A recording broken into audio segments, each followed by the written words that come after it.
হ্যাঁ, ডাকসু নির্বাচন নিয়ে আমরা মানে আমি এবং আমার মনে হয় ভার্সিটির সবাই খুবই আশাবাদী।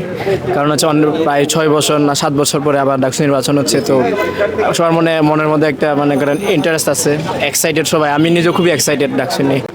আশা থাকবে হচ্ছে যে যারা ওনারা যেসব প্যানেল আছে, যারা মানে যেসব ইশতেহার দেওয়া আছে ওনাদের, মানে অনেকগুলো বলছে যে যেগুলো আমাদের বাস্তবায়ন করার কথা, আমি বলবো যদি ওনার যদি সব কিছু বাস্তবায়ন করতে পারে অবশ্যই ভালো হবে আমাদের জন্য। আবার হচ্ছে ক্যাম্পাসটা যাতে নিরাপদ থাকে, যেমন বহিরাগত একটা সমস্যা থাকে, ক্যাম্পাসে হলের আবাসন সমস্যা, এগুলো যদি মানে কাটানো যদি ওনারা ব্যবস্থা করতে পারে অবশ্যই ভালো ভালো হবে। হ্যাঁ, অবশ্যই ডাকসু নির্বাচনটা অবশ্যই দৃষ্টান্তমূলক হবেই। কারণ হচ্ছে মনে করেন অনেক দিন বন্ধ ছিল ডাকসু নির্বাচন, প্রত্যেক বছর হওয়ার কথা, সেই জায়গায় প্রায় 7 বছর মাঝখানে অনেক গ্যাপ ছিল। তো অবশ্যই মানে দৃষ্টান্তমূলক হবে। ভবিষ্যতে আমরা বুঝতে পারবো যে গণতন্ত্র না এভাবে প্রতিষ্ঠিত হয়, এটা গণতন্ত্রের মান অথবা মূল্যায়ন আমরা করতে পারবো এভাবে।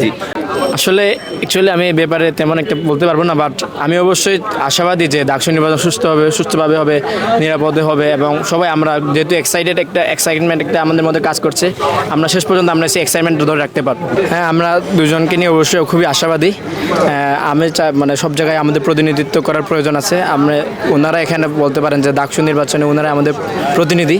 তো দুজনের জন্য অল দ্য বেস্ট।